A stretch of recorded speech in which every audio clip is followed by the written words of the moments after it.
Okay, well, I'm going to ask one question and give Dinesh a chance to answer it, and then Christopher a chance to rebut his remarks. And then we're going to go ahead and open up the floor to questions after that. Now, this is a libertarian conference, and libertarians often argue from first principles. And so my question for Dinesh is, in your book, you claim that there is historical evidence to believe that Jesus of Nazareth lived a couple of millennia ago, that he actually performed the acts that are described in the gospel, and that even though historians would say that evidence for the life of Jesus and what he did outside of the gospel is scant. So does this evidence truly exist, and if it does, where are we to find it?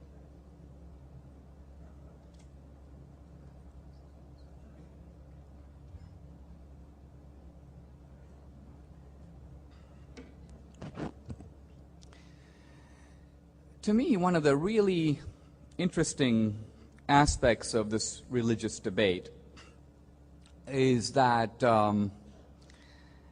in looking at the claims of religion, Christianity in this case, we often apply a standard that we don't apply to anyone else. So, for example, in God is Not Great, Hitchens, Christopher Hitchens says, we don't even know if Christ even existed. He could have been a myth. And your question returns to that point. Now let me answer that question in a little different way. How do we know that Socrates existed? You can't go into a philosophy classroom in America or perhaps in the world and find a serious philosopher who doubts the existence of Socrates. And yet the truth of it is, the sources for Socrates are only two, Plato and Xenophon. And both are admiring worshippers of Socrates. Both are disciples, if you will, of Socrates, and they give contradictory pictures of him. Nevertheless, it is the unanimous conclusion of the philosophy departments of America that Socrates was a real guy. He really did walk the streets of Athens. Now, how do we know that Alexander the Great existed? My point is, when you look at the sources for the ancient world, in almost every case they are extremely scanty. The sources are very often dated to hundreds of years after the events that were described, and yet the historical assumption is we believe it to be true unless we have strong evidence to the contrary. If someone is digging up ancient archaeological remains in Egypt, you find the tomb of Tutankhamun with some writing on it, you believe that this is authentic unless you have reason to believe that somebody forged it.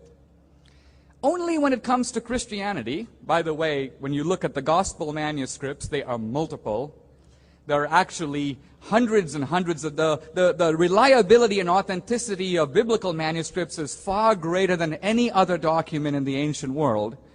The sources for the historicity of Christ are not limited to the four gospels. There are Jewish sources, Josephus. There are Greek sources. There are Roman sources. At one point, Tacitus, no admirer of Christianity, says there's a big hubbub going on somewhere in the outskirts of the empire. This crazy guy named Christus is causing the ruckus. Fortunately, the guy was crucified before he caused too much trouble.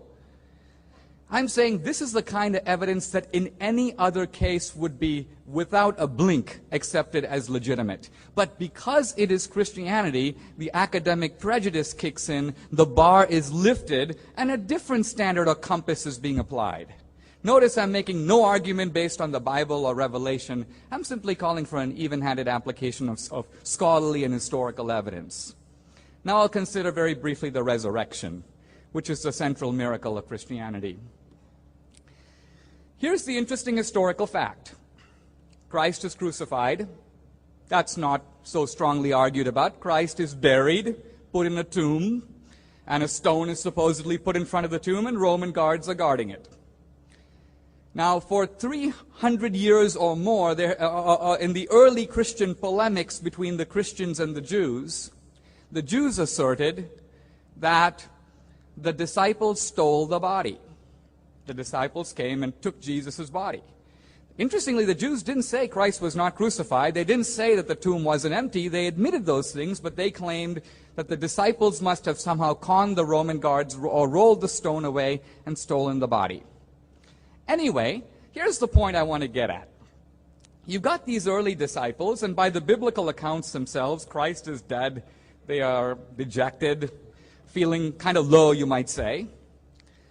And then something happens. Something rather weird happens, and this group of ragtag guys, relatively uneducated, and a relatively small group, suddenly becomes convinced that they have actually seen Christ. Not one or two guys, but many. And at one point, Paul refers to 500 witnesses, many of whom are still alive, although some, he says, have passed away. He's writing, by the way, within the 30 to 40 years after Christ. In other words, at a time when many people, if they disagreed with him, could have stood up and contested his account. Here's the point I'm getting at. These Christians then launched the largest conversion wave ever known to history. The only competition would perhaps be the spread of Islam in the desert 700 years later. But nevertheless, the Christians go from about 50 at the time of Christ's death to really a majority in the Roman Empire. The majority of Roman citizens were Christian before Constantine converted in the 4th century. Now you might say, well, maybe they just believed a lie. But then you've got to remember that the Romans put many of these people to death for what they believed, raising an interesting question. Someone can believe a lie, or even wish for a lie, but why would someone die for a lie? Now you might say, well, the Muslims do. They want the 72 virgins in heaven. They're dying for a lie, but they don't know it's a lie. They're going to wake up in heaven and say, wait a minute, it's hot in here. But the point here is we're not talking about people expecting an unknown future reward. We're talking about people who would be dying for something they know not to be true. If one guy does it, he could be crazy. But when hundreds, thousands of people do it, it's a little bit like the debate about UFOs. People say, well, I can bring you 10 guys who say they saw UFOs. Well, you bring me 95% of human beings on the planet who saw UFOs, and I'll be looking for them myself. In other words, we live in a world where the vast majority of people not only believe in God, but claim to have some experience of Him.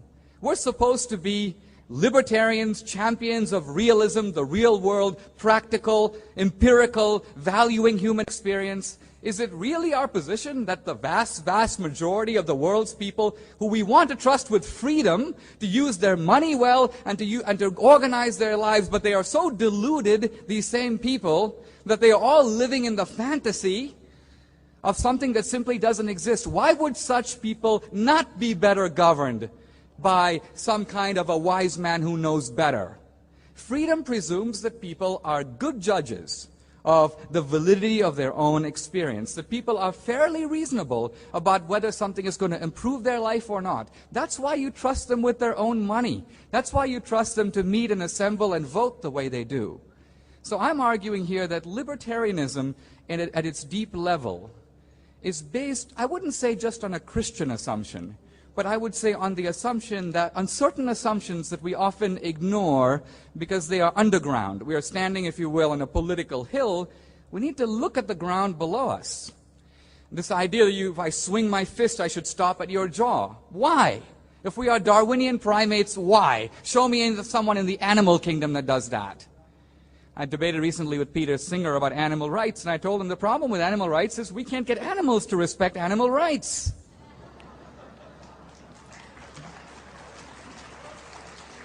I'm out of time. Thank you very much.